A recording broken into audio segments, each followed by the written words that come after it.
tepat di hari akad pernikahanku. Setelah semua tamu undangan dan keluarga hadir, calon suamiku tiba-tiba menghilang tanpa kabar. Ternyata dia kabur bersama mantan pacarnya dan menginap di sebuah hotel. Saat kupergoki mereka, calon suamiku berteriak, "Dia lebih kaya darimu dan setara dengan keluargaku." Saat itu aku hanya diam tersenyum. Kutuntut kembali biaya kerugian pernikahan sebesar 233 juta dalam waktu 4 hari. Dan kubuat dia menyesal. Sebelum ceritanya dimulai, silahkan tulis di kolom komentar dari daerah mana saja teman-teman yang menonton cerita ini. Jangan lupa like dan subscribe agar channel ini bisa semakin berkembang dan bisa mempersembahkan cerita yang lebih menarik lagi. Gedung mewah itu telah didekorasi dengan sempurna. Bunga-bunga berwarna putih gading dan perak menjuntai anggun di setiap sudut. Ratusan kursi berbalut kain satin telah terisi penuh. Para tamu undangan, dengan busana terbaik mereka, saling berbisik pelan, memuji kemegahan acara yang akan segera berlangsung. Di pelaminan yang megah, semua hiasan telah siap. Ini adalah hari di mana dua keluarga besar akan menyatu. Di ruang rias, Diva menatap pantulannya di cermin. Riasan sempurna menghiasi wajahnya, tidak berlebihan namun berhasil menonjolkan kecantikan alaminya. Jantungnya berdebar kencang, campuran antara gugup, haru, dan bahagia yang tak terhingga. Hari ini adalah hari pernikahannya dengan Vando, pria yang telah bersamanya selama 3 tahun. Ibunya masuk, tersenyum haru. "Anak ibu cantik sekali," bisiknya, merapikan juntayan hijab Diva. "Sudah siap, Nak? Keluarga Vando sebentar lagi sampai." Diva mengangguk, tersenyum. "Siap, Bu." Waktu yang dijadwalkan untuk akad nikah adalah pukul 9 pagi. Sekarang jam sudah menunjukkan pukul 9:05. Suasana di luar ruang rias mulai sedikit berubah. Musik instrumental yang tadinya terdengar syahdu, kini terasa seperti penanda waktu yang berjalan terlalu lambat. Pukul 9:15. Diva mulai gelisah. Dia meremas jemarinya yang sudah dihiasi henna putih. "Macet kali ya, Bu?" tanyanya pelan. "Mungkin," jawab ibunya, namun raut wajahnya juga mulai cemas. Pukul 9:30. Kegelisahan itu berubah menjadi kepanikan. Ayah Diva masuk ke ruang rias, wajahnya tegang. Vando belum bisa dihubungi. Semua telepon keluarganya juga tidak aktif, katanya dengan suara berat. Jantung Diva seakan berhenti berdetak. "Tidak aktif? Maksud ayah?" Telepon Vando mati. Telepon orang tuanya juga. Rombongan mereka belum ada yang terlihat sama sekali. Suasana di luar, di aula utama, mulai ricuh. Para tamu yang tadinya berbisik memuji, kini berbisik penuh tanya.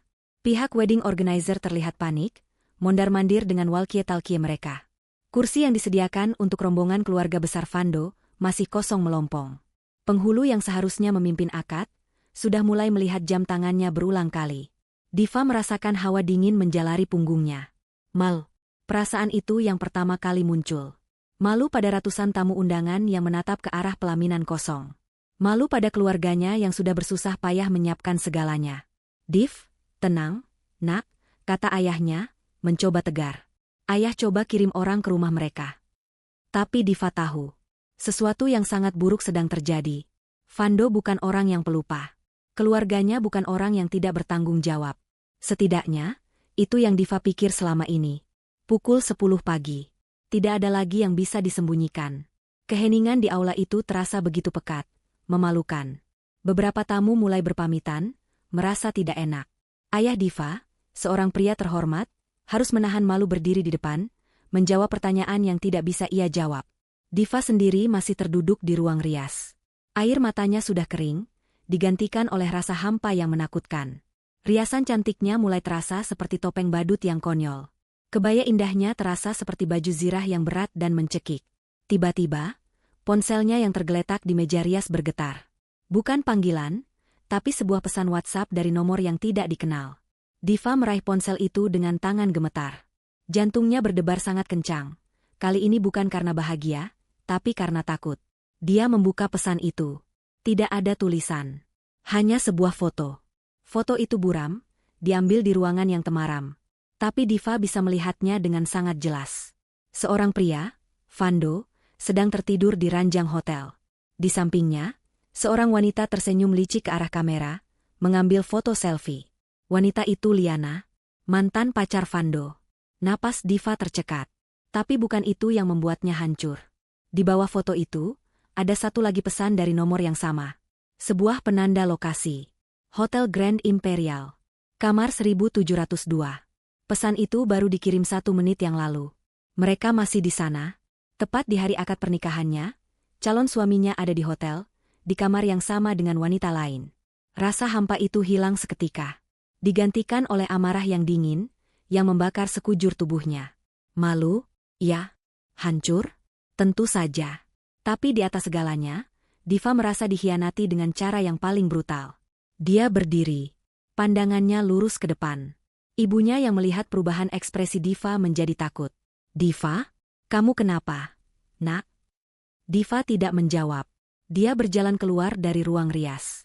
Dia tidak peduli lagi pada tatapan para tamu yang tersisa. Dia tidak peduli pada wedding organizer yang mencoba menahannya.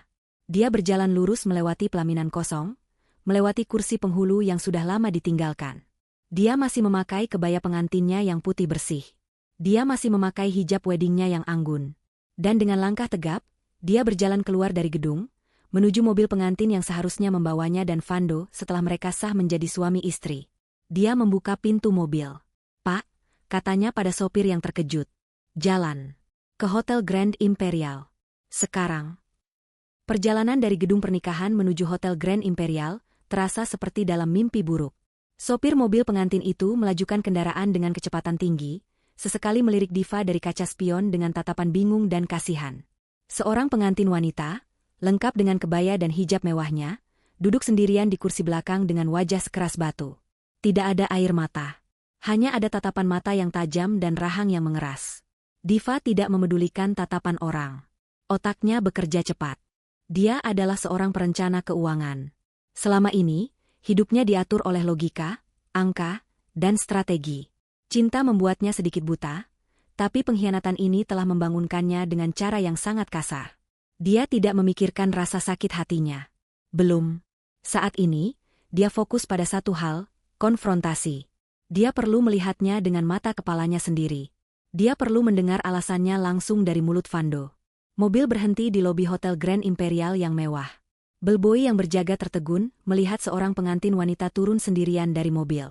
Diva berjalan cepat, juntayan kebaya dan veil hijabnya menyapu lantai marmer yang mengilap. Dia langsung menuju meja resepsionis.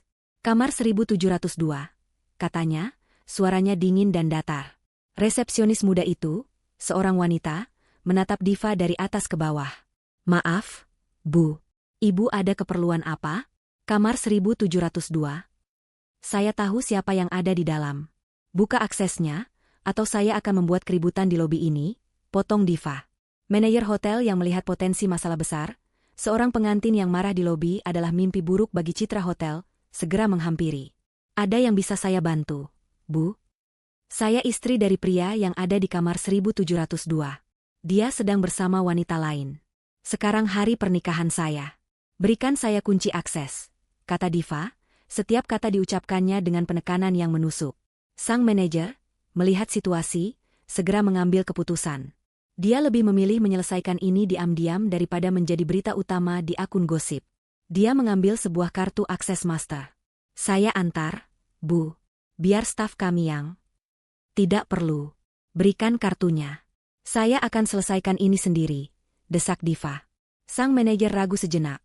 Namun melihat sorot mata Diva yang tidak bisa dibantah, dia menyerahkan kartu itu. "Lantai 17, Bu. Di sebelah kiri." Diva merebut kartu itu dan berjalan cepat ke lift, mengabaikan bisikan-bisikan di belakangnya. Di dalam lift, dia menatap pantulan dirinya di dinding cermin. Seorang pengantin yang menyedihkan. Tidak, bukan menyedihkan. Diva mengepalkan tangannya. Dia adalah wanita yang marah. Lift berdenting di lantai 17. Lorong itu sepi, dilapisi karpet tebal yang meredam suara langkahnya. Dia menemukan kamar 1702. Jantungnya berdebar sangat kencang. Bukan karena takut, tapi karena adrenalin. Dia tidak mengetuk. Dia langsung menempelkan kartu akses itu. Bunyi bip pelan terdengar, diikuti suara kunci elektronik terbuka. Diva mendorong pintu itu hingga terbuka lebar.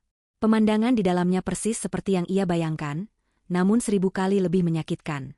Kamar itu berantakan. Botol-botol minuman berserakan. Pakaian wanita dan pria dilempar begitu saja di lantai. Dan di atas ranjang yang acak-acakan, Liana, hanya berbalut lingerie sutra, sedang tertawa sambil bersandar di bahu Fando yang bertelanjang dada. Tawa mereka langsung mati begitu melihat siapa yang berdiri di ambang pintu. Fando membeku. Wajahnya pucat pasi. Diva. Hanya itu yang bisa keluar dari mulutnya. Liana, sebaliknya, terlihat kaget sesaat, sebelum senyum sinis perlahan terbit di wajahnya. Dia sepertinya menikmati adegan ini. Diva melangkah masuk ke kamar.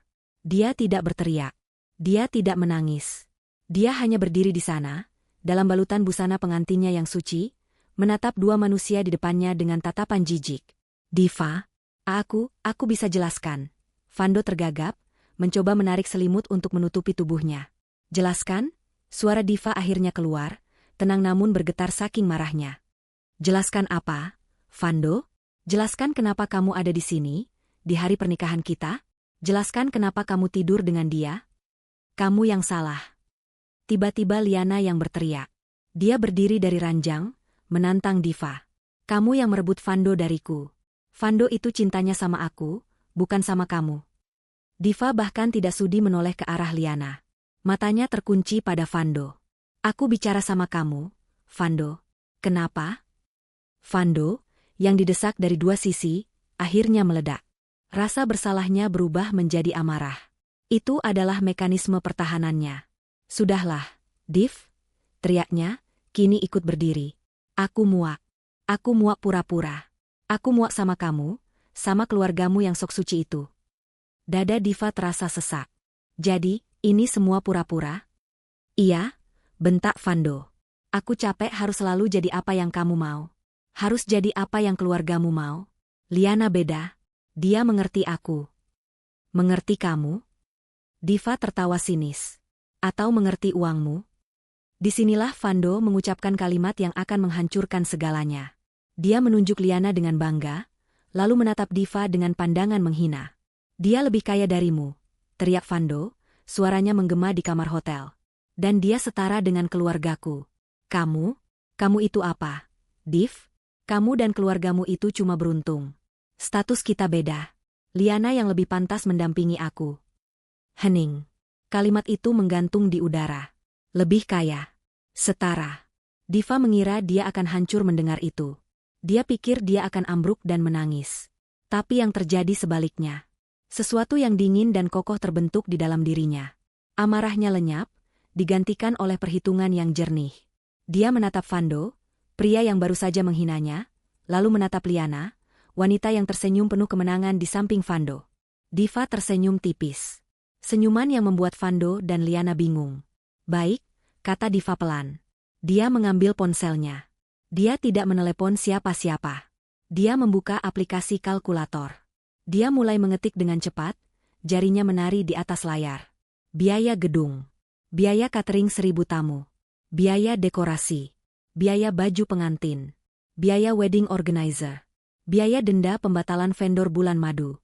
Kerugian imaterial atas nama baik keluarganya. Totalnya muncul di layar. Diva membalikan ponselnya dan menunjukkannya pada Fando. Di layar itu tertera angka 233.000.000. Fando dan Liana mengerutkan kening. Apa itu? Tanya Liana sinis. 233 juta, kata Diva, suaranya tetap tenang. Itu total kerugian materi dan imaterial atas pembatalan pernikahan ini. Uang yang sudah dikeluarkan keluargaku. Fando tertawa. Kamu gila? Kamu mau minta ganti rugi? Aku tidak minta, kata Diva. Aku menuntut. Dia menyimpan ponselnya. Karena kamu bilang Liana kaya dan setara denganmu, uang segitu pasti bukan masalah, kan? Kamu.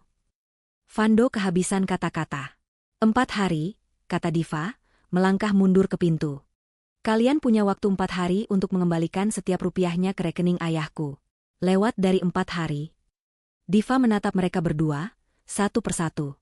Kalian akan tahu akibatnya. Dia berbalik, berjalan keluar dari kamar itu tanpa menoleh lagi. Dia menutup pintu di belakangnya, meninggalkan Fando dan Liana yang masih membeku dalam kebingungan dan kemarahan mereka. Di lorong hotel, Diva bersandar sejenak ke dinding. Kakinya gemetar hebat. Tapi dia berhasil. Dia tidak menangis di depan mereka. Dia memejamkan mata, menarik napas panjang, lalu menegakkan kembali hijabnya yang sedikit miring. Perang baru saja dimulai. Diva tidak ingat bagaimana dia bisa sampai di rumah. Dia hanya ingat melepaskan veil hijabnya yang menjuntai di dalam mobil, membiarkan kebaya pengantinnya yang kaku menekan dadanya yang sesak. Sopir mobil pengantin itu mengantarnya sampai ke depan gerbang rumah dalam diam, wajahnya penuh iba. Saat Diva melangkah masuk, pemandangan di dalam rumahnya jauh lebih menyakitkan daripada kamar hotel tadi. Kursi-kursi tamu yang disiapkan untuk acara syukuran di rumah masih terpasang. Karangan bunga ucapan selamat, yang kini terasa seperti ejekan, masih berdiri tegak di halaman. Di ruang tengah, ayah dan ibunya duduk. Ibunya menangis dalam pelukan ayahnya. Ayahnya, pria tegar itu, hanya menatap kosong ke depan, bahunya merosot. Rasa malu dan penghinaan ini 1000 kali lebih berat daripada kerugian materi. Melihat Diva masuk, masih dengan baju pengantin, tangis ibunya pecah. "Nak, Diva." Tapi Diva tidak menangis. Dia berjalan melewati mereka, langkahnya tegap meski terasa berat. Dia masuk ke kamarnya. Dia tidak membanting pintu. Dia melepaskan satu persatu aksesori pengantinnya. Tiara, anting-anting, kalung. Lalu, dengan sedikit kesulitan, dia melepaskan kebaya mewahnya, membiarkannya jatuh begitu saja di lantai. Dia masuk ke kamar mandi, membersihkan riasan di wajahnya dengan kasar. Dia membasuh wajahnya, membiarkan air dingin itu menyadarkan kenyataan. 15 menit kemudian, dia keluar. Diva yang keluar dari kamar mandi bukan lagi Diva sang calon pengantin. Dia mengenakan kemeja kerja yang rapi, celana bahan, dan hijab instan yang praktis. Wajahnya pucat, tapi matanya menyala. Dia kembali ke ruang tengah, di mana orang tuanya masih terpaku. "Ayah, Ibu," kata Diva, suaranya serak namun tegas. "Tolong siapkan semua rincian tagihan. Semua bukti transfer. Gedung, catering, dekorasi, baju, undangan, souvenir. Semuanya." Ayahnya mendongak, bingung. "Untuk apa, Div?" "Kita akan menagihnya," kata Diva. "Setiap rupiahnya." Sebelum ayahnya sempat menjawab, Diva sudah mengambil ponselnya. Dia tidak menelepon sahabatnya untuk menangis. Dia menelepon pengacaranya. "Selamat pagi, Pak Rian. Maaf mengganggu di hari libur. Saya Diva. Saya ada masalah besar. Saya butuh Anda datang ke rumah saya. Sekarang." Keesokan harinya, hari pertama setelah hari H yang gagal, suasana di rumah Diva tegang. Diva, didampingi Pak Rian, seorang pengacara muda yang terkenal tajam, telah selesai menyusun berkas setebal buku. Mereka telah bekerja semalaman, mengumpulkan setiap bukti, setiap kwitansi, setiap perjanjian dengan vendor. Sekitar pukul 10 pagi, sebuah mobil mewah berwarna hitam berhenti dengan decitan keras di depan rumah Diva. Pintu mobil terbuka. Bukan Vando yang keluar, melainkan ayah dan ibu Vando. Wajah mereka tidak menunjukkan penyesalan. Mereka terlihat marah. Ayah dan ibu Diva menyambut mereka di pintu, mencoba menjaga etika meski hati mereka hancur. "Di mana Diva?" sembur ibu Vando, bahkan sebelum duduk. Suaranya melengking. "Ada apa mencari putri saya?" tanya ayah Diva, menahan amarah. "Ada apa katamu?" Ibu Vando tertawa sinis. "Putri Anda itu sudah mempermalukan keluarga kami. Dia membuat putra saya, Vando, tertekan. Tentu saja Vando kabur. Anak itu terlalu kaku, terlalu mengatur, tidak bisa mengimbangi gaya hidup putra saya." Dada ibu Diva naik turun. "Jaga ucapan Anda, Bu. Putra Anda yang kabur dengan wanita lain di hari pernikahannya. Putra Anda yang menghina putri saya." "Halah," potong ibu Vando. "Itu pasti karena putri Anda tidak bisa memuaskan Vando. Laki-laki itu wajar mencari kebahagiaan. Harusnya putri Anda introspeksi diri. Kenapa dia ditinggalkan?" Ayah Diva sudah mengepalkan tangannya. "Anda datang ke rumah saya setelah putra Anda menghina keluarga saya, dan sekarang Anda memfitnah putri saya? Keluar dari rumah saya." "Tunggu," sebuah suara tenang memotong ketegangan. Diva muncul dari ruang kerjanya. Dia tidak sendirian. Pak Rian berjalan di sampingnya, membawa sebuah tas kerja tebal. Diva tampil profesional.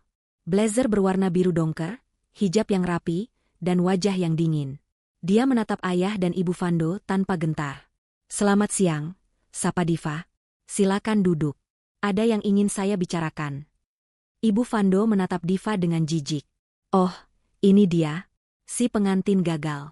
Mau bicara apa kamu? Mau minta maaf karena sudah membuat Vando tidak nyaman?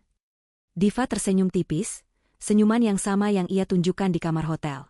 Saya tidak tertarik berdebat dengan Anda. Saya di sini untuk bicara bisnis. Ayah Vando, yang sedari tadi diam, akhirnya angkat bicara. Suaranya berat dan penuh wibawa palsu. Diva, sudahlah. Tidak perlu diperpanjang.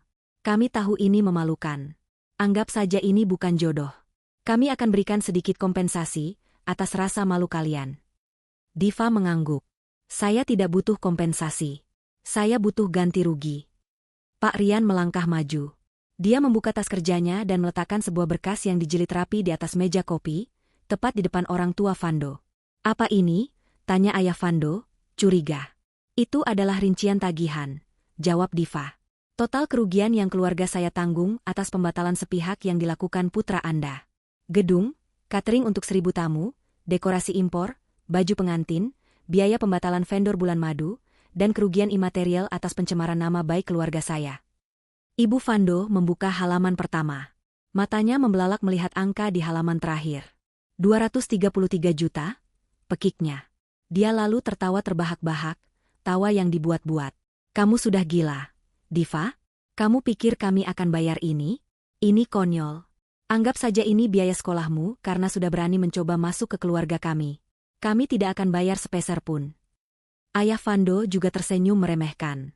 Diva, jangan naif. Ini gertakan yang lucu. Kami tidak akan. Ini bukan gertakan. Potong Pak Rian, pengacara Diva, untuk pertama kalinya. Suaranya tenang namun menusuk. Ini tagihan. Dan kami punya dasar hukum yang sangat kuat untuk menagihnya.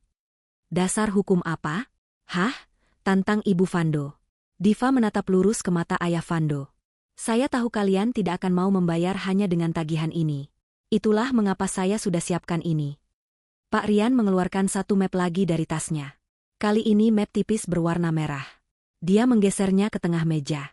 Apalagi ini? Gerutu ayah Vando. Itu, kata Diva, adalah salinan perjanjian komitmen pranikah yang ditandatangani oleh Vando di atas meterai sebulan yang lalu. Tawa Ibu Vando langsung berhenti. Wajah ayah Vando mengeras. Perjanjian apa? Bukan perjanjian harta gono gini, jelas Diva, seolah sedang memberi kuliah. Saya tahu keluarga Anda tidak akan setuju. Ini perjanjian yang lebih sederhana.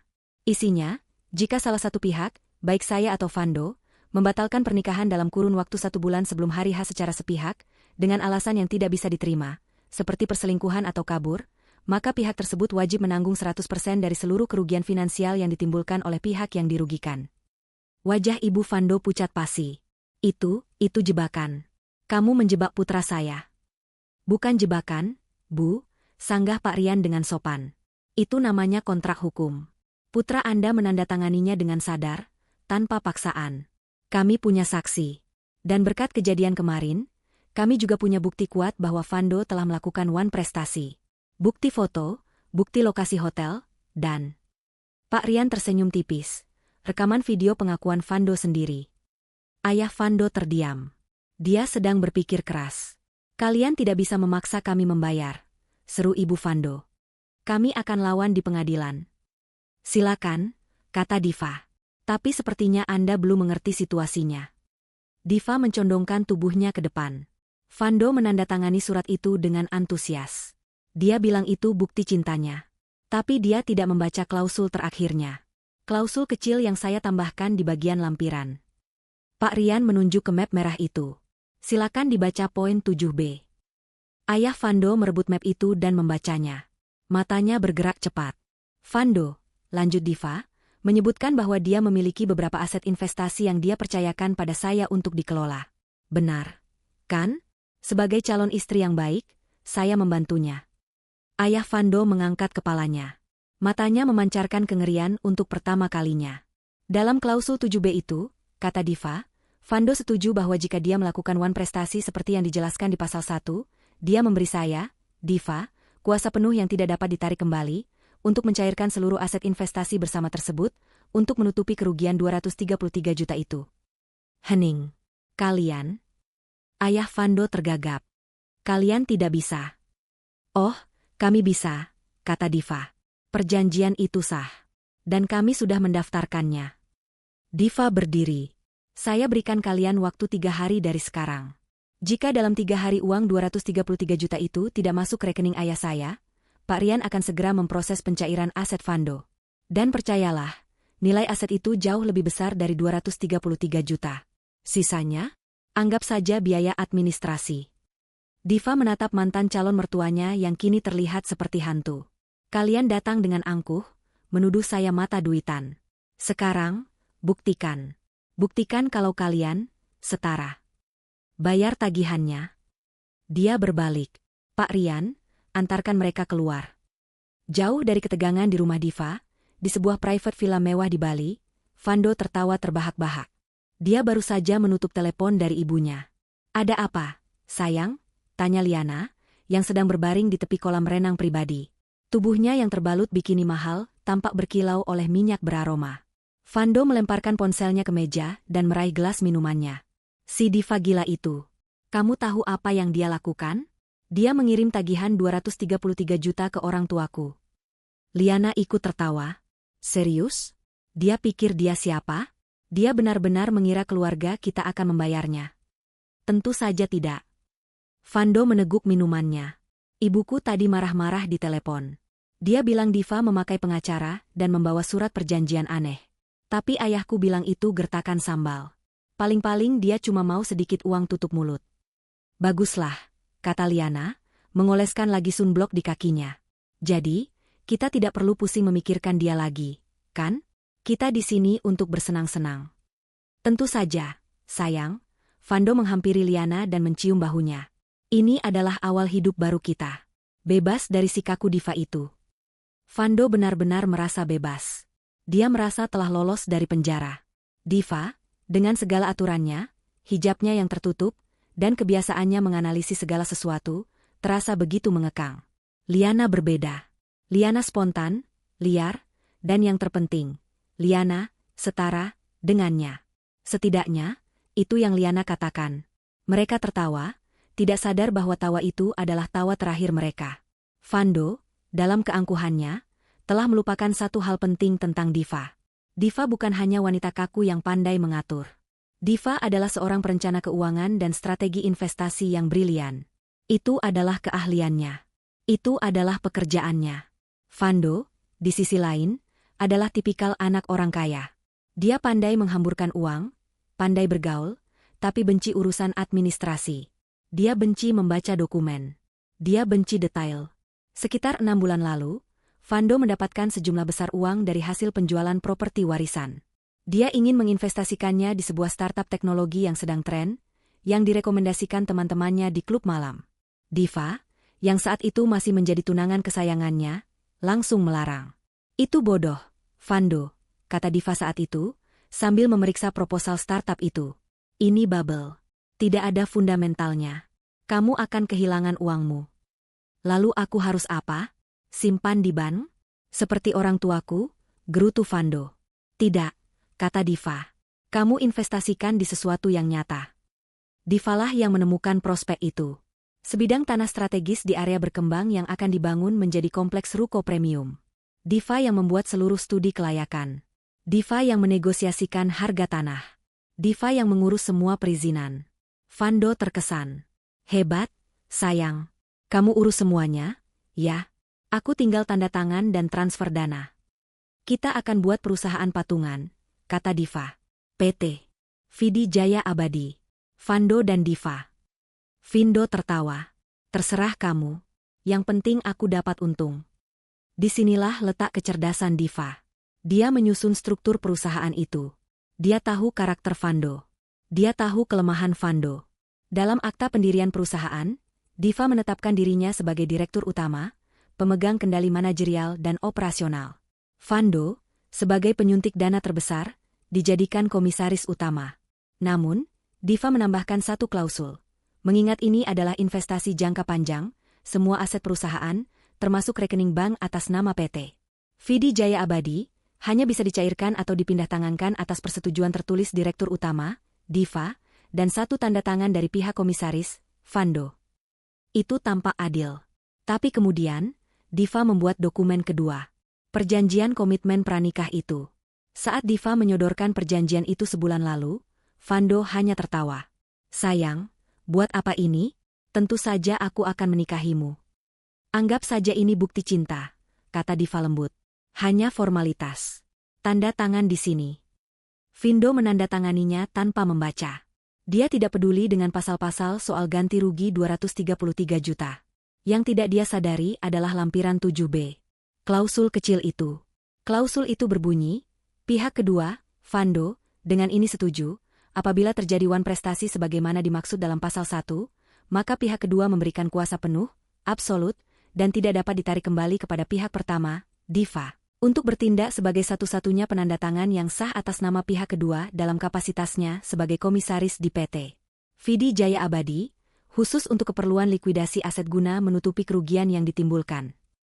Dengan kata lain, Fando baru saja menyerahkan haknya sebagai komisaris kepada Diva, jika dia berani selingkuh dan kabur. Dan hari ini adalah hari kedua. Di Bali, Fando dan Liana sedang bersiap-siap untuk makan malam mewah di restoran tepi tebing yang terkenal. Fando sedang memakai jam tangan mahalnya ketika ponselnya berdering.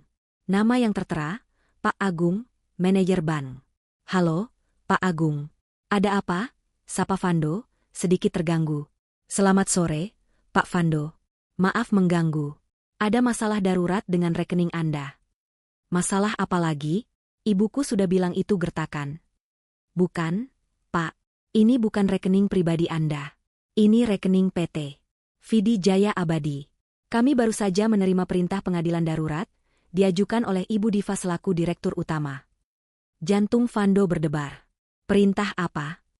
Perintah pembekuan aset sementara, kata Pak Agung. Seluruh dana di rekening perusahaan Anda dibekukan, tidak bisa ditarik oleh siapapun, sampai ada sidang. Fando tertawa gugup. Bagus.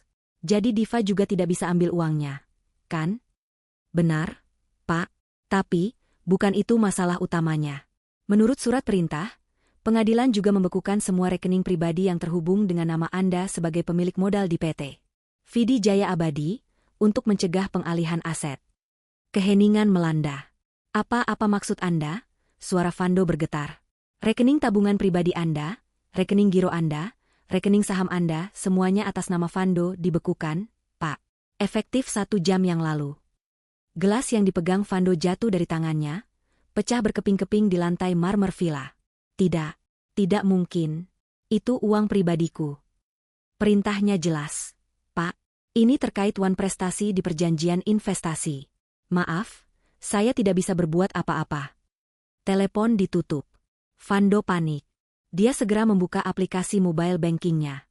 Saldonya masih terlihat, tapi ada tanda blokir besar di sebelahnya. Dia mencoba mentransfer Rp100.000. Gagal. Dia membuka aplikasi sekuritasnya. Diblokir. Dia membuka semua aplikasi keuangannya. Diblokir. Diva tidak hanya menuntut 233 juta. Dia telah memotong napas Fando. Dia membekukan semua uang Fando. Sayang, kamu kenapa? Kok pucat? Liana keluar dari kamar mandi, sudah cantik dengan gaun malamnya. Fando menatap Liana dengan mata nanar. Uangku dibekukan. Semua? Senyum Liana langsung hilang. Apa maksudmu dibekukan? Semuanya? Tapi kartu kredit keluargamu. Itu rekening pribadiku. Uangku sendiri. Aku tidak bisa pakai sepeser pun. Teriak Fando, panik. Liana mundur selangkah. Mereka ada di villa termahal di Bali. Mereka baru saja memesan makan malam di restoran termahal. Dan tagihan villa ini akan jatuh tempo besok pagi. Fando memegang bahu Liana erat. Matanya memancarkan kepanikan yang putus asa.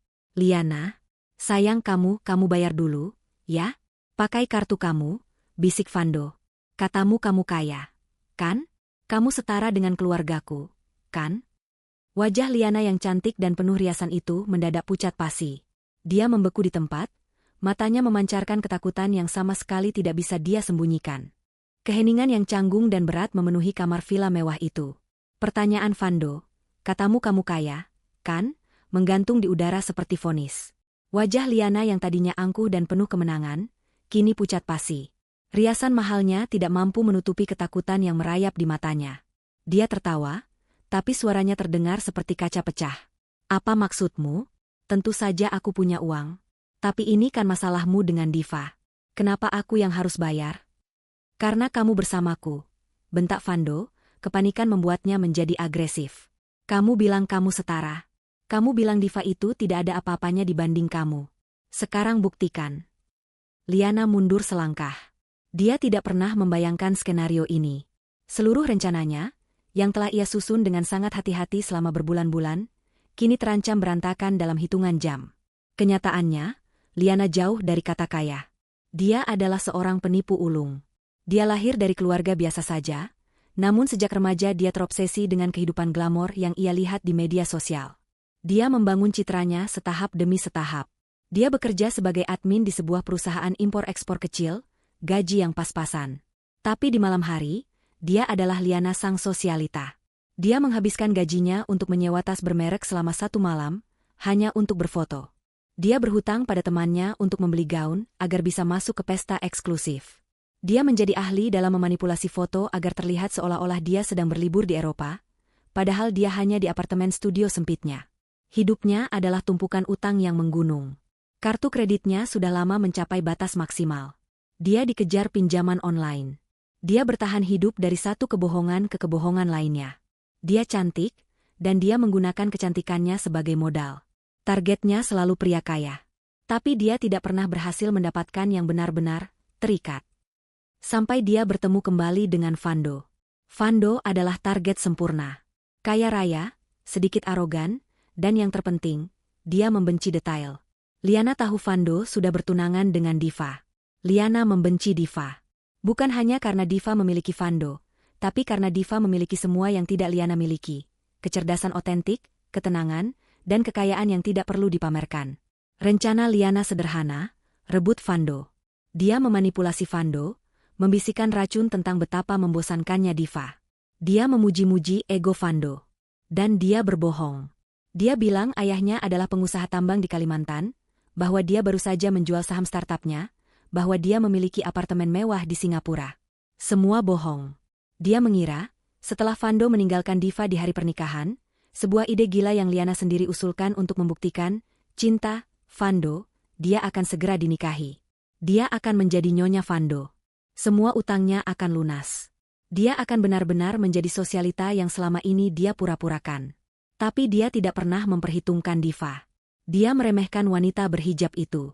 Dia pikir Diva akan hancur, menangis, dan mengurung diri. Dia tidak menyangka Diva akan melawan dengan cara yang begitu cerdas dan brutal. Membekukan aset. Vando, dengar, Liana mencoba menenangkan suaranya, kembali ke mode manipulatif. Bukan aku tidak mau bantu. Tapi ini kan uangmu yang dibekukan. Kenapa kita tidak telepon ayahmu saja? Minta dia transfer. Kamu pikir aku belum coba? Teriak Vando. Ayahku marah besar. Dia bilang ini semua salahku. Dia tidak mau bantu. Vando berbohong. Kenyataannya, ayahnya tidak bisa dihubungi, mungkin sedang sibuk mengurus masalah yang ditimbulkan Diva. Lama-lama kepanikan Vando berubah menjadi kecurigaan. Dia menatap Liana dengan tajam. Sebenarnya, kamu punya uang atau tidak? Tentu saja punya. Balas Liana, terlalu cepat. Oke. Bayar villa ini dulu. Kita tidak bisa di sini kalau tidak bayar. Bayar dulu tagihannya, nanti aku ganti 100 kali lipat kalau uangku sudah kembali, kata Vando. Saat itu, bel pintu villa berbunyi. Vando membukanya. Seorang staf hotel yang ramah, yang tadi pagi membawakan mereka sarapan, kini berdiri di sana dengan senyum kaku. Di tangannya ada sebuah map kulit. Selamat sore, Tuan Vando, Nyonya Liana. Maaf mengganggu. Hanya mengingatkan, ini sudah waktu check out pukul 12 siang tadi. Dan kami harus menyiapkan villa ini untuk tamu selanjutnya nanti malam. Vando menelan ludah. Oh, ya. Kami akan perpanjang 1 malam lagi. Staf itu tersenyum lebih kaku. Tentu saja, Tuan. Tapi sesuai prosedur, Tuan harus menyelesaikan tagihan yang berjalan lebih dulu. Totalnya, termasuk biaya late check-out, layanan kamar, dan mohon maaf biaya penggantian gelas yang pecah tadi. Staf itu menyodorkan tagihan. Mata Vando hampir keluar. Angka yang tertera di sana sangat fantastis. Dompet saya tertinggal. Liana, sayang, pakai kartumu dulu, kata Vando, mendorong Liana ke depan. Ini adalah momen pembuktian. Seluruh hidup Liana dipertaruhkan di sini. Dilihat oleh Vando, ditatap oleh staf hotel, Liana gemetar. Dia tidak punya pilihan. Dia membuka tas Chanel sewaannya. Dia mengeluarkan dompet Gucci palsu. Dan dia menarik satu-satunya kartu kredit yang tersisa. Sebuah kartu platinum yang masih memiliki sedikit sisa limit, yang dia simpan untuk keadaan darurat. Ini, katanya dengan gaya angkuh yang dipaksakan, menyerahkan kartu itu ke staf hotel. Staf itu mengambilnya. Baik, Nyonya. Saya proses dulu. Dia mengeluarkan mesin gesek portabel. Dia memasukkan kartu itu. Dia menunggu. Waktu seakan berhenti. Mesin itu berbunyi. Bukan bunyi persetujuan. Tapi bunyi bip-bip-bip yang pelan namun mematikan. Staf itu menatap mesin, lalu menatap Liana. Mohon maaf, Nyonya, kartu Anda ditolak. Apa? Tidak mungkin, seru Liana, panik. Gesek lagi. Mesin Anda pasti rusak. Baik, kata staf itu, mulai kehilangan kesabaran. Dia menggeseknya lagi. Hasilnya sama. Ditolak, Nyonya. Sepertinya batas limitnya tidak mencukupi. Coba kartu ini. Liana mengeluarkan kartu debitnya, yang dia tahu isinya hanya cukup untuk makan seminggu. Staf itu menurut. Mengsek. Ditolak. Saldo tidak cukup. Keringat dingin membanjiri dahi Liana. Dia adalah seorang sosialita kaya raya, dan dia tidak bisa membayar tagihan hotel. Vando menatapnya dengan horor. Kebohongan itu kini terpampang jelas di depan matanya. Dia tidak kaya. Dia tidak setara. Dia penipu. Kamu bohong, desis Vando. Vando, aku? Kamu penipu, teriak Vando, amarahnya meledak. Tuan, Nyonya, sela staf hotel, nadanya kini berubah menjadi dingin dan resmi. Jika tagihan ini tidak bisa diselesaikan, dengan sangat menyesal kami harus memanggil pihak keamanan hotel dan menahan Anda sampai ada jaminan pembayaran. Vando dan Liana saling pandang. Mereka tidak hanya bangkrut. Mereka tidak hanya hancur. Mereka terdampar. Terpenjara di dalam surga mewah yang mereka ciptakan sendiri, tanpa uang sepeser pun untuk melarikan diri. Hari ketiga, Jakarta. Sementara Vando dan Liana menghadapi neraka pribadi mereka di Bali, situasi di Jakarta telah berkembang menjadi bencana finansial skala penuh bagi keluarga Vando. Diva, dengan perhitungannya yang presisi, tidak hanya membekukan aset PT Vidi Jaya Abadi. Dia tahu bahwa aset itu, proyek ruko itu, adalah investasi yang bersih. Dia juga tahu bahwa ayah Vando adalah tipe pebisnis generasi lama yang sering mencampurkan urusan pribadi dan perusahaan. Perintah pembekuan aset dari pengadilan, yang diajukan Pak Rian dengan alasan sengketa wan prestasi serius di perusahaan patungan, telah memicu peringatan di bank korporat utama keluarga Vando. Ternyata, ayah Vando telah menggunakan saham Vando di PT Vidi Jaya Abadi sebagai salah satu jaminan tambahan untuk pinjaman modal kerja perusahaannya yang lain. Sebuah perusahaan tekstil besar yang menjadi tulang punggung kekayaan keluarga mereka. Ketika Ban melihat bahwa salah satu jaminan utama mereka kini bersengketa dan dibekukan oleh pengadilan, alarm internal mereka berbunyi. Ini adalah tanda bahaya. Ban tidak suka risiko. Pagi itu, di hari ketiga, ayah Vando menerima telepon yang paling ia takuti. Pihak Ban, dengan bahasa formal yang kaku, menyatakan bahwa telah terjadi pelanggaran klausul pinjaman. Mereka meminta pertemuan darurat dan mengancam akan menarik seluruh fasilitas pinjaman jika masalah sengketa ini tidak diselesaikan. Dengan kata lain, perusahaan tekstil raksasa milik ayah Vando terancam bangkrut, hanya karena 233 juta. Pukul 2 siang, mobil mewah yang kemarin datang dengan angkuh, kini kembali ke rumah Diva. Kali ini, cara berhentinya tidak arogan. Ayah dan ibu Vando keluar dari mobil. Wajah ayah Vando tampak 10 tahun lebih tua. Ibu Vando, yang kemarin memaki-maki Diva, kini matanya bengkak dan merah, hijabnya miring, tidak lagi menampilkan keangkuhan. Ayah Diva yang membukakan pintu. Dia hanya menatap mereka datar. Tolong, Pak. Suara ayah Vando bergetar. Kami perlu bicara dengan Diva. Mereka dipersilakan masuk. Diva sudah menunggu di ruang tamu yang sama. Pak Rian duduk diam di sampingnya, memegang pulpen dan buku catatan. Begitu melihat Diva, Ibu Vando langsung bersimpuh. Dia tidak berlutut, dia benar-benar bersujud di lantai, memegang kaki meja. Diva, tolong, nak, Ampuni kami. Ampuni Vando, tangisnya meledak. Ayah Vando berdiri kaku, menelan harga dirinya yang sudah hancur. Diva, kami salah. Saya akui, kami sudah menghina kamu dan keluargamu. Ini semua salah Vando. Salah kami yang terlalu memanjakannya. Diva hanya menatap mereka dengan tenang. Saya sudah menduganya. Tolong, nak, cabut pembekuan asetnya, pinta ayah Vando. Masalah ini merembet ke perusahaan saya. Bank akan menarik pinjaman kami. Kami bisa hancur. Diva, hancur. Saya tahu, kata Diva singkat. Kami akan bayar, seru Ibu Vando. Kami bayar. Tapi kami tidak punya uang tunai sebanyak itu sekarang. Semua tertahan. Ayah saya, lanjut ayah Vando, hanya punya 100 juta uang tunai yang bisa ditarik saat ini. Tolong, Diva, ambil 100 juta ini. Tunai, sekarang juga. Nanti sisanya kami cicil. Yang penting, tolong tanda tangani surat pencabutan pembekuan aset itu. Saya mohon. Hening sejenak. Diva memandangi dua orang yang kemarin menghinanya, kini mengemis di kakinya. Ada kepuasan sesaat, tapi itu cepat hilang. Ini bukan tentang balas dendam emosional. Ini tentang keadilan. Pak, Bu, kata Diva, suaranya tetap datar. Saya bukan rentenir. Saya tidak sedang bernegosiasi atau menerima cicilan. Diva berdiri. Anda salah fokus. Masalah Anda bukan pembekuan aset. Pembekuan aset itu hanya akibat. Masalah Anda adalah putra Anda, Vando, berhutang 233 juta kepada keluarga saya atas kerugian yang dia sebabkan. Dan dia belum membayarnya. Tapi kami tidak punya, nak, isa Ibu Vando. Cari, kata Diva dingin. Kalian punya perusahaan besar. Kalian punya rumah mewah. Kalian punya banyak aset lain. Jual salah satunya. Saya tidak peduli bagaimana caranya. Diva berjalan ke jendela, membelakangi mereka. Saya berikan waktu sampai besok. Hari keempat. Pukul 9 pagi. Jika 233 juta, lunas, tidak kurang sepeser pun, belum masuk rekening ayah saya, maka saya tidak akan mencabut pembekuan aset.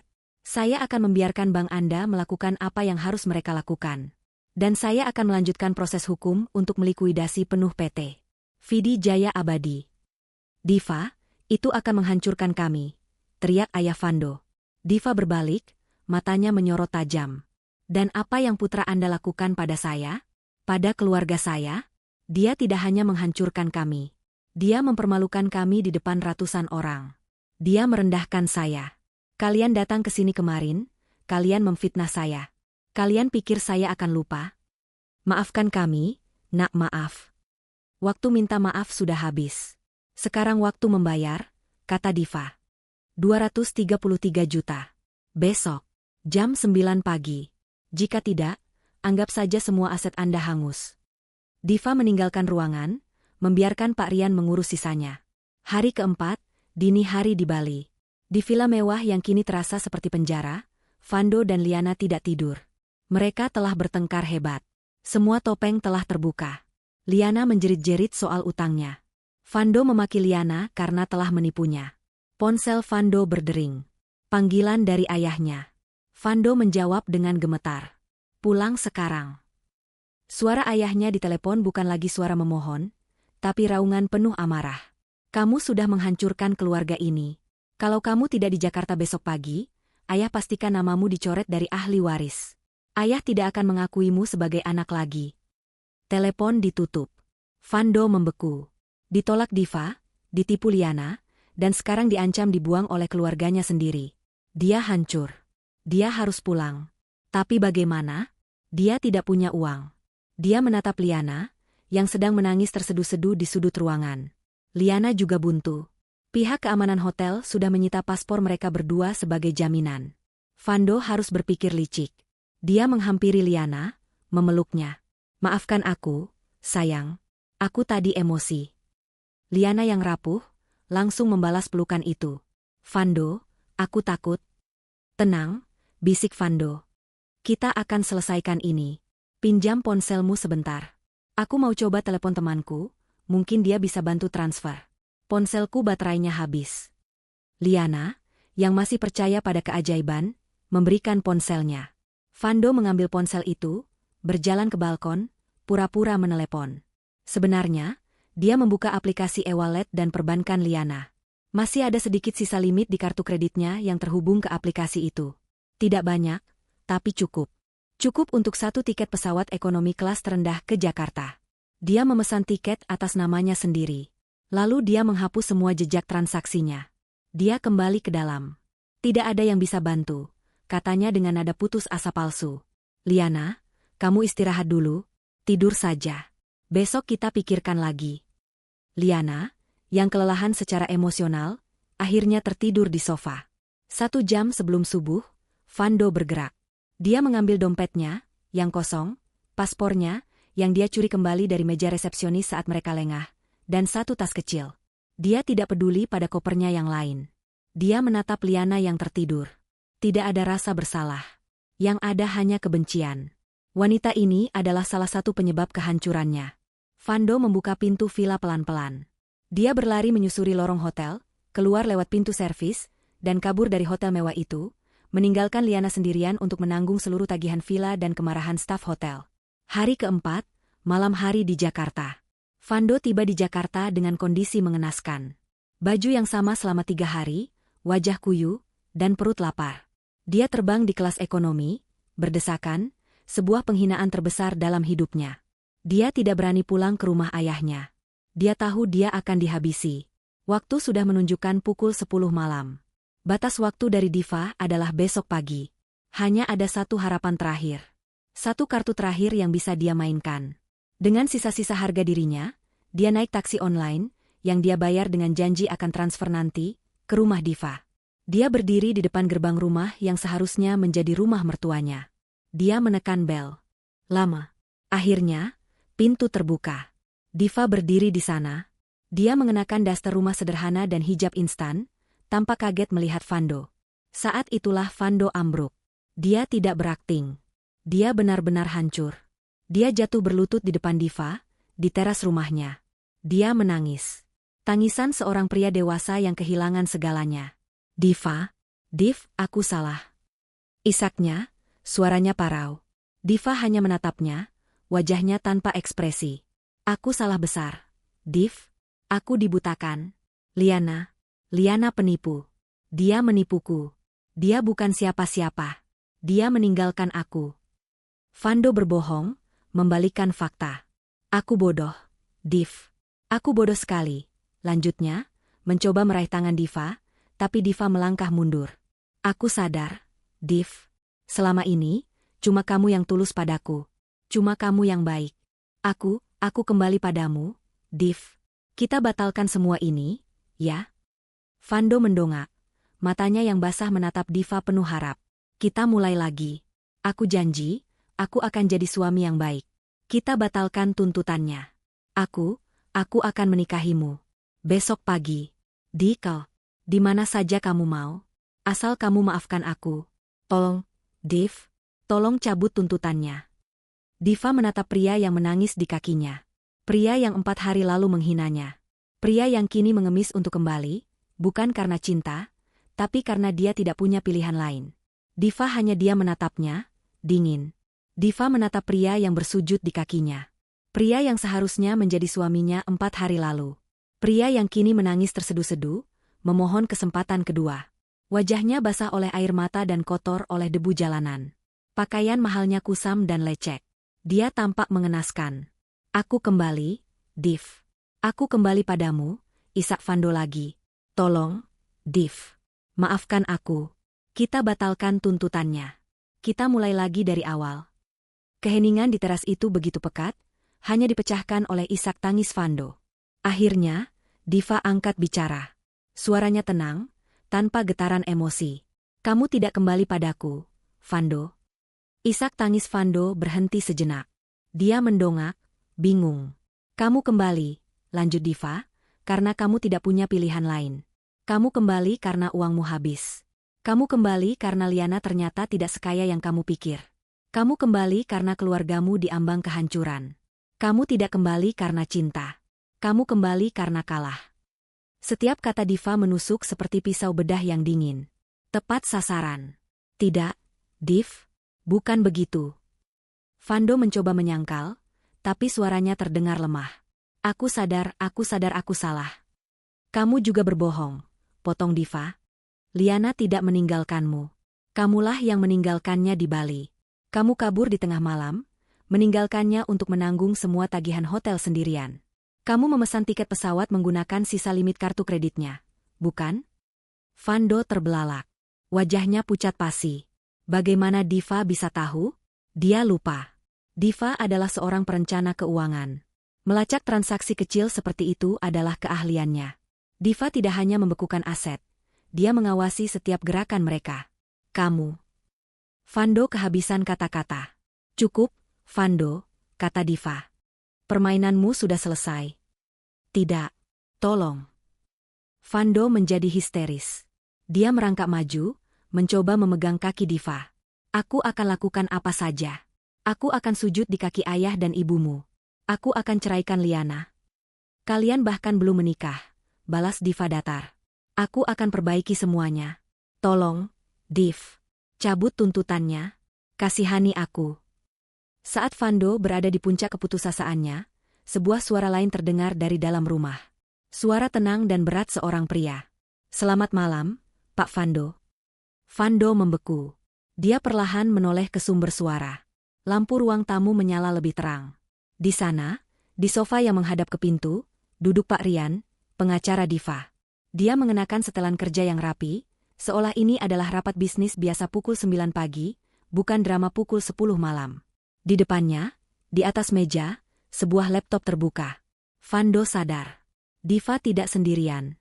Dia telah menonton seluruh pertunjukan memalukan ini. Rasa malu yang luar biasa menyapu Vando.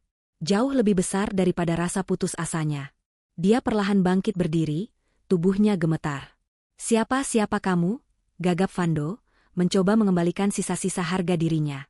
Ini urusanku dengan Diva. Urusan pribadi. Diva melangkah mundur, masuk ke dalam rumah dan berdiri di samping Pak Rian. Dia memberi isyarat bahwa ini bukan lagi urusannya. Ini urusan hukum. Saya Rian, kuasa hukum Ibu Diva, kata Pak Rian sambil berdiri. Dan ini sudah jauh dari urusan pribadi, Pak Vando. Ini adalah urusan prestasi, penipuan, dan pencemaran nama baik. Saya mau bicara dengan Diva, tuntut Vando, menunjuk ke arah Diva. Saya kliennya. Anda bicara dengan pengacara saya, jawab Diva dingin. Pak Rian tersenyum tipis. Pak Vando, Anda sepertinya masih salah paham. Anda datang ke sini memohon untuk memulai kembali. Klien saya datang ke sini untuk memberi Anda peringatan terakhir. Batas waktu pembayaran 233 juta itu adalah besok, pukul 9 pagi. Bagaimana aku bisa bayar? Teriak Vando, frustrasinya meledak.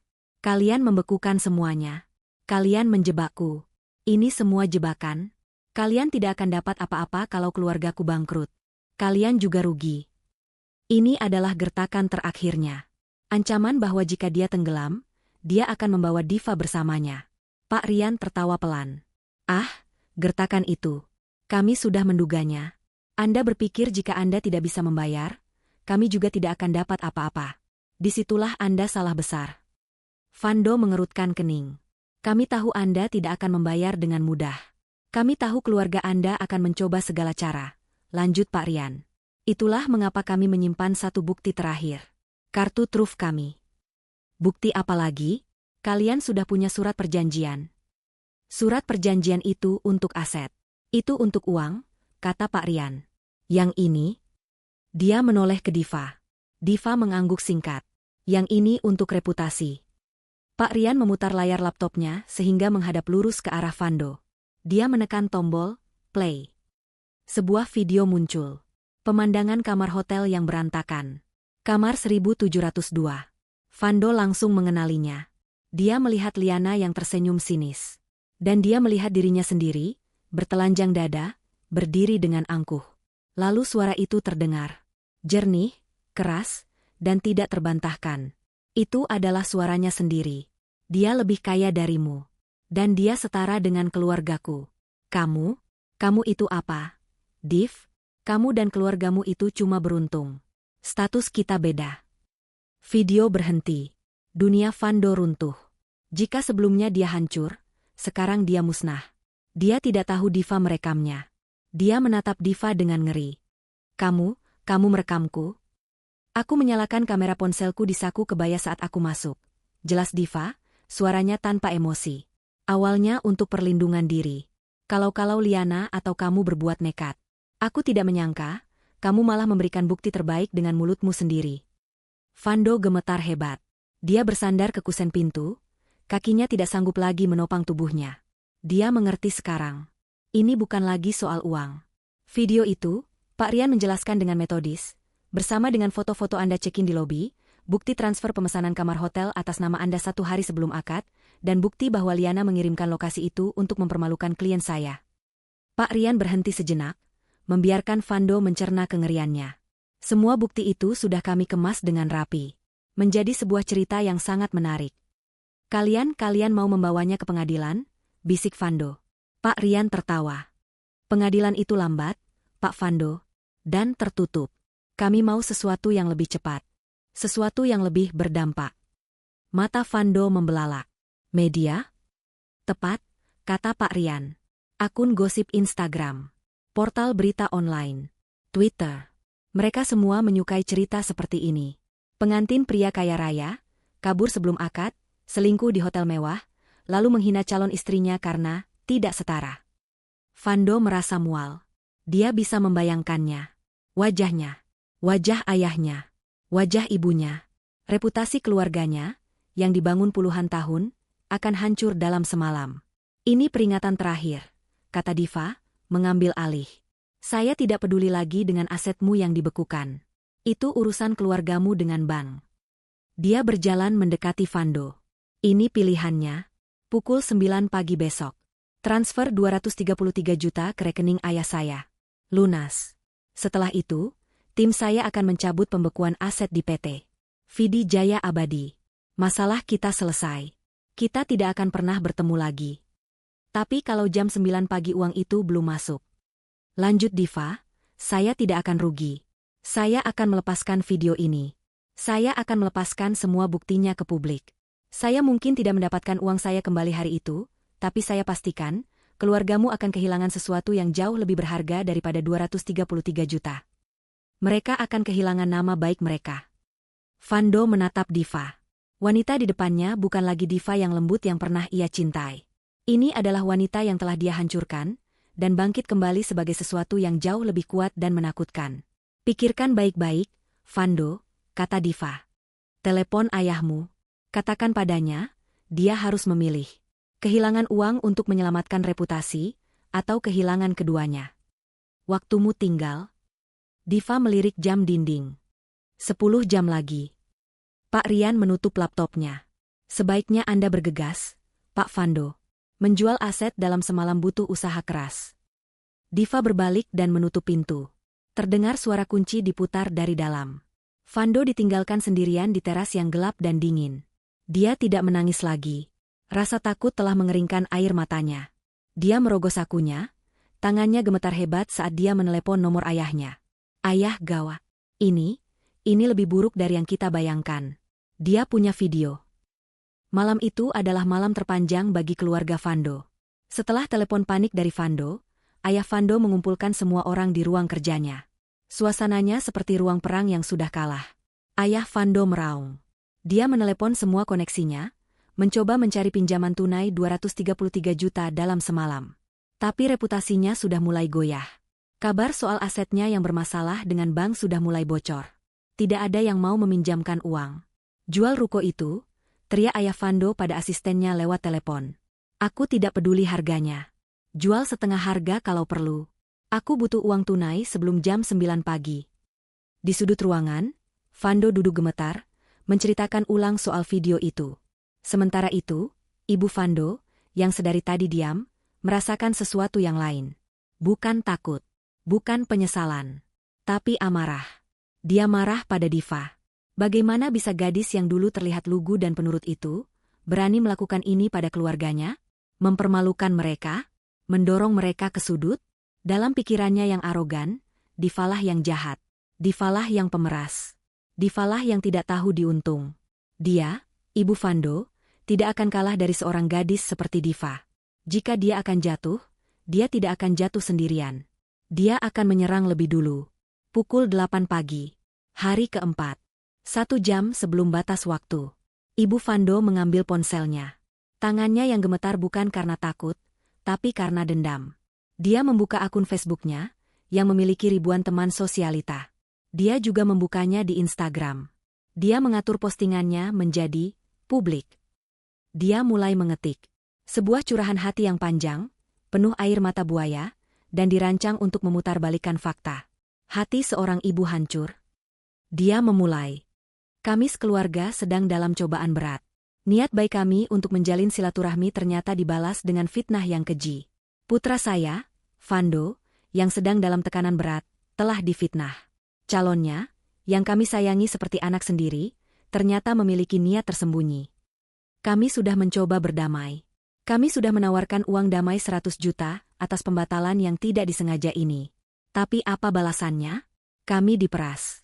Kami dituntut 233 juta. Apakah pantas seorang calon menantu menuntut calon mertuanya seperti itu? Dia mengancam akan menghancurkan keluarga kami jika tidak dibayar. Dia menuduh putra saya selingkuh, padahal putra saya hanya sedang mencari ketenangan. Apakah salah jika seorang pria ragu sebelum menikah? Sekarang, kami difitnah dan diperas. Tolong doanya, teman-teman. Semoga kebenaran terungkap. Kami hanya ingin damai, tapi kami dizalimi. Dia mengakhiri postingan itu dengan emoji tangan berdoa, dan tagar keluarga dizalimi dan ujian pernikahan.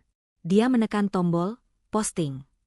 Selama 30 menit pertama, rencananya tampak berhasil. Teleponnya berdering.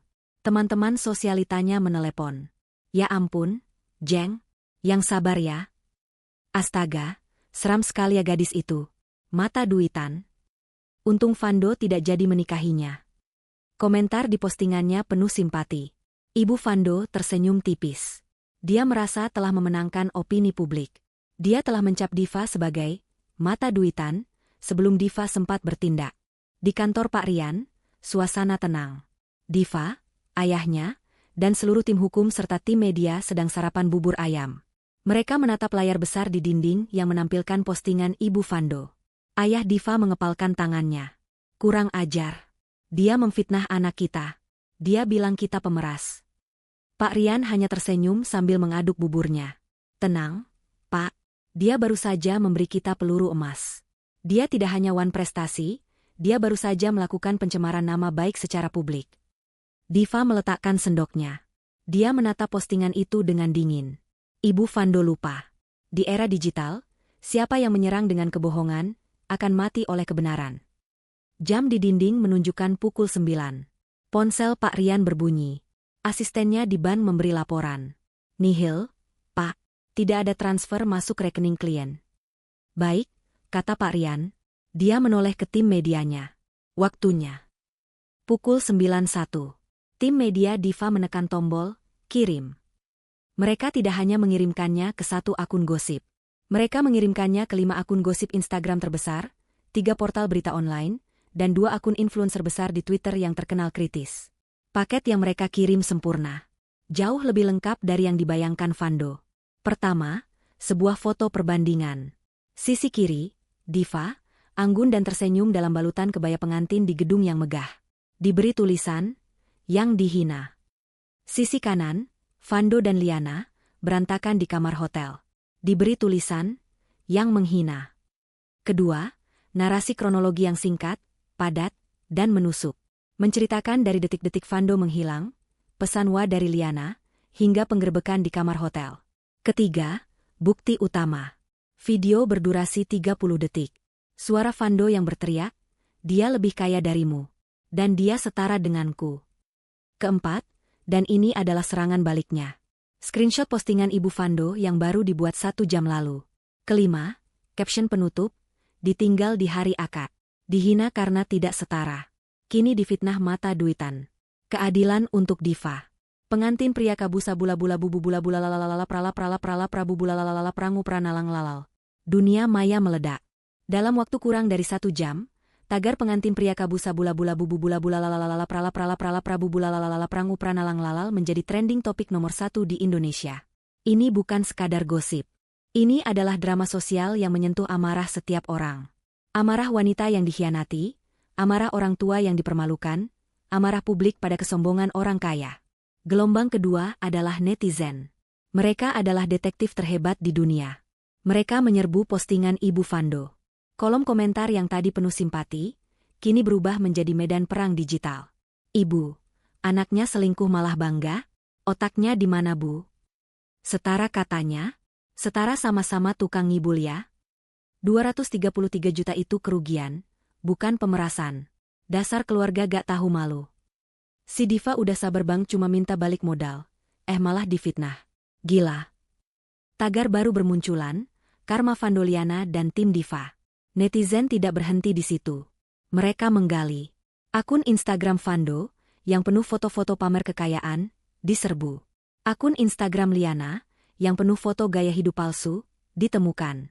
Dan disinilah bom kedua meledak. Seseorang, yang tampaknya teman lama Liana atau korban penipuannya, muncul. Liana itu penipu. Dia bukan orang kaya. Rumahnya di gang sempit belakang pasar. Dia dicari-cari ke Tepinjel. Semua tasnya itu KW atau sewaan.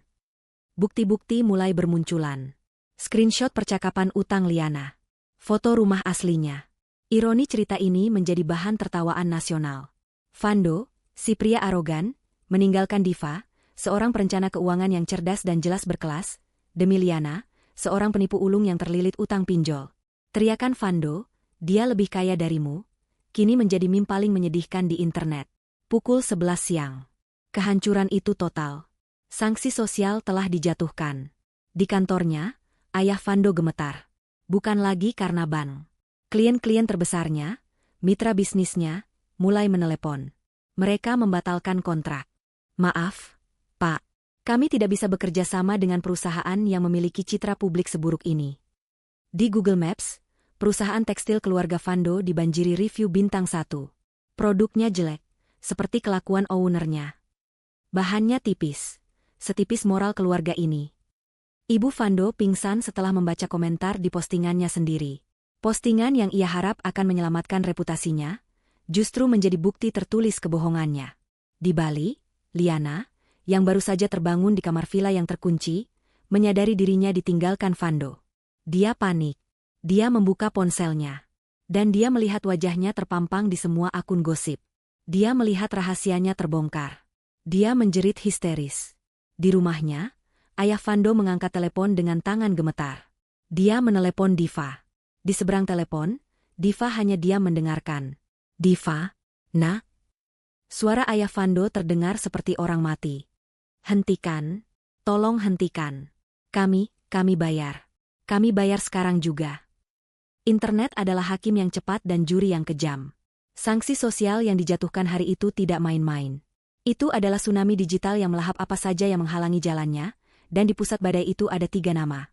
Vando, Liana, dan keluarga besar Vando. Di Bali, Liana menjerit sejadi-jadinya. Pukul 11 siang, dia terbangun bukan karena alarm, tapi karena suara kunci master yang diputar dari luar. 2 orang staf hotel, ditemani 3 petugas keamanan berbadan tegap, masuk ke kamar villa tanpa permisi. Wajah ramah mereka kemarin telah hilang, digantikan oleh tatapan dingin dan profesional. Nyonya Liana, kata manajer hotel, orang yang sama yang kemarin mengantarkan tagihan. Anda tidak bisa dihubungi. Tagihan villa ini, ditambah 1 malam denda, harus dilunasi sekarang. Saya, Vando teman saya, dia yang akan bayar. Liana tergagap, menarik selimut untuk menutupi tubuhnya. Manajer itu tertawa sinis. Tuan Vando sudah check out dari sistem kami pukul 5 pagi tadi, Nyonya. Dia kabur. Dan sepertinya, dia meninggalkan Anda untuk menanggung semuanya. Dunia Liana runtuh. Kabur? Dan kami sudah melihat beritanya. Lanjut sang manajer, nada suaranya penuh penghinaan. Dia melempar sebuah tablet ke tempat tidur. Layarnya menampilkan akun gosip terbesar di Indonesia, dengan wajah Liana dan Vando terpampang jelas. Tagar pengantin pria kabu sabula bula bubu bula bula lalalala prala prabu bula lalalala prang upranalang lalal bersanding dengan Liana penipu pinjol. Jadi, Nyonya Liana atau siapapun nama Anda sebenarnya, kata manajer itu. Anda punya 2 pilihan. Bayar lunas tagihannya sekarang, atau kami panggil polisi dengan tuduhan penipuan dan persekongkolan untuk melarikan diri dari tagihan. Liana menangis histeris. Saya tidak punya uang. Saya korban. Dia menipu saya. Anda menipu kami, bentak manajer itu, kesabarannya habis. Ambil barang-barangnya. Sita semua yang berharga. Dompet, ponsel, perhiasan, periksa kopernya. Dalam sekejap, Liana, sang sosialita kaya, diseret dari tempat tidur. Tas Chanel sewaannya dibongkar. Dompet Gucci palsunya dibuka paksa. Kartu-kartunya disita. Dia menjerit, memaki, tapi petugas keamanan itu hanya diam, menariknya keluar dari villa mewah itu. Dia diarak melewati lobi, disaksikan tatapan kasihan dan menghina dari para tamu lain, lalu didudukan di ruang keamanan hotel. Ponselnya disita. Dia tidak punya siapa-siapa untuk dihubungi. Dia terdampar, hina, dan sendirian, menunggu polisi datang menjemput penipu klasteri seperti dirinya. Karma instan pertamanya telah tiba. Sementara di Jakarta, di rumah megah keluarga Vando, suasananya seperti pemakaman. Panggilan telepon ayah Vando kepada Diva, yang memohon untuk menghentikan semuanya dan berjanji akan membayar, adalah awal dari mimpi buruk yang baru. Dia mau kita bayar sekarang juga, kata ayah Vando pada istrinya, suaranya parau. Jam 9 pagi tadi batasnya. Kita sudah terlambat 3 jam. Video itu sudah tersebar. Bagaimana kita bayar? Jerit Ibu Vando. Ban menelepon. Semua rekening kita dibekukan. Bahkan rekening pribadiku. Klien-klienmu membatalkan kontrak. Kita sudah hancur. Belum? Bentak ayah Vando, wajahnya merah padam. Dia menatap Vando, yang duduk meringkuk di sofa, gemetar ketakutan. Kita belum hancur. Kita hanya kehilangan uang. Tapi reputasi kita, nama baik keluarga, itu yang dirusak video sialan itu. Ayah Vando mondar-mandir seperti singa terluka. Dengar, pembekuan aset Diva hanya di PT Vidi Jaya Abadi. Masalahnya, bank menjadikan aset itu jaminan. Jika kita bisa bayar Diva, dia akan cabut tuntutannya. Pembekuan aset di PT itu akan dicabut. Bank akan tenang. Kita bisa selamat. Tapi uangnya dari mana? Ayah Vando berhenti. Dia menatap foto besar di dinding. Foto keluarga di depan salah satu ruko mereka yang paling strategis di pusat kota. Jual ruko itu, katanya pelan. Ibu Vando terbelalak. Apa? Itu ruko pertama kita. Itu warisan. Persetan dengan warisan, raung ayah Vando. Kamu mau kehilangan semuanya? Atau kamu mau kehilangan satu ruko untuk menyelamatkan sisanya? Telepon Pak Tora. Pak Tora adalah rival bisnis ayah Vando. Mereka saling benci, tapi ayah Vando tahu, Pak Tora adalah satu-satunya orang yang punya uang tunai miliaran dan akan sangat senang melihatnya menderita. 5 menit kemudian, ayah Vando berbicara di telepon, menelan ludah dan harga dirinya. Tora, ini aku. Aku butuh bantuanmu. Terdengar tawa pelan di seberang telepon. Tumben sekali. Ada apa? Aku mau jual ruko di jalan utama. Yang persis di seberang mal baru itu. Oh ya? Ruko emas itu? Kenapa dijual? Tanya Tora, berpura-pura tidak tahu. Seluruh Jakarta sudah membicarakan keluarga Vando. Aku butuh uang tunai. Hari ini, kata ayah Vando, memejamkan mata. Hari ini, ya? Harga pasarannya 7 miliar. Kan? Tapi karena hari ini, aku hanya bisa tawarkan. Tora sengaja menjeda, 3 miliar. Kau merampokku. Ambil atau tinggalkan. Aku dengar kamu sedang dikejar waktu. Ayah Vando gemetar. Kehilangan 4 miliar dalam sekejap. Baik, desisnya. 3 miliar. Tapi aku butuh 250 juta ditransfer ke rekening lain. Sekarang juga. Sisanya bisa urus nanti. Tentu saja. Tawa kemenangan Tora terdengar jelas. Dalam 30 menit, setelah melalui proses yang menyakitkan, transaksi itu terjadi. 3 miliar akan masuk, tapi yang lebih penting, 233 juta kini tersedia di rekening lain yang tidak dibekukan. Ayah Vando, dengan tangan gemetar, membuka aplikasi perbankannya. Dia menatap putranya, Vando, dengan tatapan penuh kebencian. Ini, katanya, adalah harga kebodohanmu. Dia memasukkan nomor rekening ayah Diva. Dia memasukkan angka 233000000. Dia menekan tombol transfer. Pukul 14.30 WIB. Di kantor Pak Rian, Diva dan ayahnya duduk tenang. Ponsel ayah Diva, yang tergeletak di meja, bergetar. Sebuah notifikasi SMS perbankan masuk. Ayah Diva membukanya. Dia membaca pesan itu dalam diam. Lalu dia menunjukkannya pada Diva. Di layar tertera, transaksi berhasil. Transfer dana sebesar 233 juta rupiah telah masuk ke rekening Anda.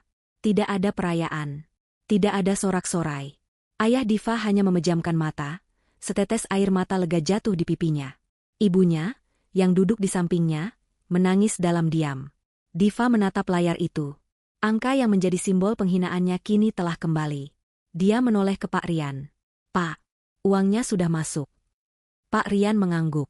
"Baik. Apa instruksi Anda selanjutnya, Bu Diva?" Diva berdiri. Dia merapikan hijabnya. Wajahnya tenang dan terkendali. Dia telah memenangkan perang. Dia telah mendapatkan uangnya kembali. Dia telah menghancurkan reputasi orang-orang yang menghinanya. Dia telah mendapatkan keadilannya. "Tugas mereka sudah selesai," kata Diva. "Sekarang, mulai tugas kita." Pak Rian tersenyum. "Tugas apa, Bu?" "Kirimkan surat pencabutan pembekuan aset PT Vidi Jaya Abadi ke bank," kata Diva. "Kita penuhi bagian kita dalam perjanjian. Kita tunjukkan pada mereka siapa yang sebenarnya, setara, dan siapa yang memegang teguh kehormatan." "Dan setelah itu?" tanya ayah Diva. Diva menatap ayahnya, dan untuk pertama kalinya dalam 4 hari, dia tersenyum. Bukan senyum sinis atau dingin, tapi senyum lega yang tulus.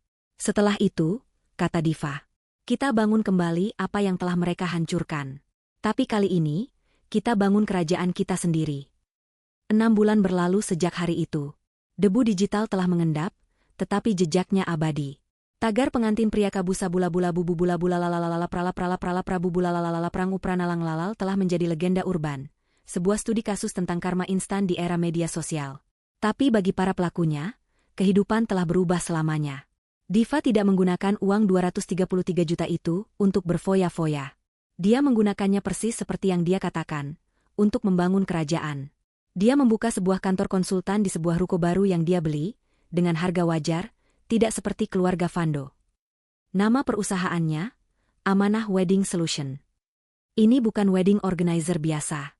Diva menciptakan sebuah konsep baru. Dia tidak hanya menjual dekorasi dan catering. Dia menjual perlindungan. Setiap klien yang mendaftar di WO-nya akan mendapatkan paket layanan yang mencakup konsultasi hukum, audit keuangan pranikah, dan perjanjian komitmen yang kuat, persis seperti yang telah menyelamatkannya. Visinya sederhana, tidak ada lagi Diva yang lain. Tidak ada lagi keluarga yang dipermalukan. Bisnisnya meledak. Para wanita di seluruh Indonesia melihatnya sebagai pahlawan. Para orang tua melihatnya sebagai jaminan keamanan.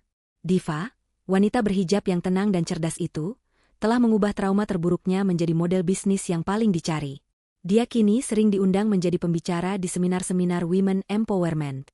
Dia berbicara tentang literasi keuangan, kekuatan hukum, dan pentingnya harga diri. Dia tidak pernah menyebut nama Fando atau Liana. Dia tidak perlu. Semua orang sudah tahu ceritanya. Dia hanya tersenyum dan berkata, "Selalu lindungi diri Anda. Karena pada akhirnya, hanya Anda yang bisa." Diva yang baru ini adalah Diva yang lebih kuat. Hijabnya kini ditata lebih profesional. Balutan blazer dan kemeja sutra menjadi pakaian kerjanya sehari-hari. Dia memancarkan aura kepercayaan diri dan ketenangan yang menakutkan sekaligus mengagumkan. Dia telah menang. Lalu, bagaimana dengan para pecundang? Karma untuk Liana berjalan cepat dan brutal. Setelah ditahan semalaman di Bali dan dilepaskan setelah keluarganya yang miskin di Jakarta mentransfer sisa tabungan mereka untuk membayar sebagian kecil denda, dia pulang ke Jakarta. Tapi Jakarta bukan lagi tempatnya. Wajahnya sudah dikenal sebagai si penipu pinjol. Dia dipecat dari pekerjaan adminnya. Dia kembali ke rumah orang tuanya di gang sempit di belakang pasar. Setiap hari, debt collector dari puluhan aplikasi pinjaman online datang silih berganti, meneriakkan namanya di depan gang, mempermalukan keluarganya. Dia mengurung diri di kamar, tanpa ponsel, tanpa teman, tanpa masa depan. Dia, yang ingin hidup kaya raya, kini hidup lebih miskin dari pengemis, terkurung dalam penjara utang dan rasa malu yang dia ciptakan sendiri. Dan Fando? Nasib Fando adalah ironi yang paling puitis. Keluarga Fando tidak bangkrut total. Penjualan ruko dengan harga murah itu berhasil menenangkan bank untuk sementara. Tapi reputasi mereka hancur lebur. Perusahaan tekstil mereka, yang dulu megah, kini seperti kapal karam. Klien pergi, pesanan dibatalkan, dan utang menumpuk. Mereka harus menjual segalanya. Rumah mewah mereka di kawasan elit. Mobil-mobil sport Fando. Mereka pindah ke rumah yang jauh lebih kecil di pinggir kota. Ibu Fando, yang dulu sosialita angkuh, kini tidak berani keluar rumah. Dia menghabiskan hari-harinya dalam keheningan yang pahit, sesekali menangis, dan selalu menyalahkan Fando atas nasib mereka. Ayah Fando, pria yang patah, harus bekerja 2 kali lebih keras hanya untuk menahan agar perusahaannya tidak gulung tikar. Dia membenci putranya. Fando sendiri, sang pangeran, telah jatuh dari tahtanya. Tidak ada teman yang mau bergaul dengannya. Tidak ada perusahaan yang mau mempekerjakannya. Namanya adalah racun di Google. Dia kini bekerja. Bukan sebagai direktur. Ayahnya, dalam sisa-sisa amarahnya, memberinya hukuman terberat. "Kamu mau makan?" kata ayahnya suatu pagi. "Bekerja. Aku tidak mau melihat wajahmu di rumah." Fando kini bekerja di satu-satunya aset yang tersisa dari keluarga mereka, sebuah gudang tua yang kini disewakan. Pekerjaan Fando, dia menjadi kuli angkut. Mengangkat barang, menyapu gudang, dan memastikan truk muatan masuk dan keluar dengan benar. Dia, yang dulu menghina Diva karena tidak setara, kini menghabiskan harinya berlumuran keringat dan debu, dibayar dengan upah harian yang lebih kecil dari harga secangkir kopi yang dulu biasa dia minum. 6 bulan setelah hari itu, tibalah adegan penutup yang paling memuaskan. Diva sedang meresmikan kantor baru, Amanah Wedding Solution. Sebuah acara syukuran kecil namun elegan. Diva, dalam balutan blazer putih gading dan hijab berwarna mocha yang anggun, sedang tertawa bersama klien dan timnya. Di tangannya ada segelas jus jeruk. Kantor barunya terletak di sebuah ruko premium yang menghadap ke jalan utama. Tepat di seberang jalan, sebuah truk besar sedang berhenti. Beberapa kuli sedang membongkar muatan kotak-kotak kayu berat. Di antara mereka, ada seorang pria yang tampak kuyu, lebih kurus, dengan kulit menghitam karena terbakar matahari. Dia mengenakan kaos oblong yang kotor oleh keringat dan debu. Itu Fando. Saat dia sedang beristirahat, mengelap keringat di dahinya dengan lengan bajunya yang kotor, matanya tanpa sengaja menatap ke seberang jalan. Dia melihat keramaian di ruko baru yang mewah itu. Dia melihat spanduk besar bertuliskan, Amanah Wedding Solution. Dan dia melihat Diva. Dia melihat Diva yang sedang tertawa. Dia melihat wanita yang dulu dia buang, kini berdiri di puncak dunianya, cantik, sukses, dan dihormati. Diva, seolah merasakan ada yang memperhatikannya, berhenti tertawa sejenak. Dia menoleh ke seberang jalan. Mata mereka bertemu. Selama sepersekian detik, dunia berhenti. Fando membeku. Rasa malu, penyesalan, iri hati, dan kebencian pada diri sendiri bercampur aduk menjadi satu. Dia ingin lari. Dia ingin bersembunyi. Dia adalah pecundang yang menatap langsung ke arah kesuksesan yang seharusnya menjadi miliknya. Dia buru-buru membuang muka, kembali mengangkat kotak, pura-pura sibuk. Diva menatapnya selama beberapa detik lagi. Dia melihat pria yang hancur itu. Tidak ada lagi amarah di hati Diva. Tidak ada kebencian. Yang ada hanya kehampaan. Dia sudah selesai. Diva tidak tersenyum sinis. Dia tidak melambaikan tangan. Dia hanya sedikit mengangkat gelas jus jeruknya. Sebuah gestur kecil, sebuah pengakuan pelan yang hanya dia dan semesta yang tahu. Sebuah toa tanpa suara untuk sebuah kemenangan mutlak. Lalu, dia berbalik badan. Dia kembali ke pestanya, kembali ke tawa teman-temannya, kembali ke kerajaannya. Meninggalkan Fando, sekali dan untuk selamanya, di seberang jalan, bersama debu dan penyesalannya.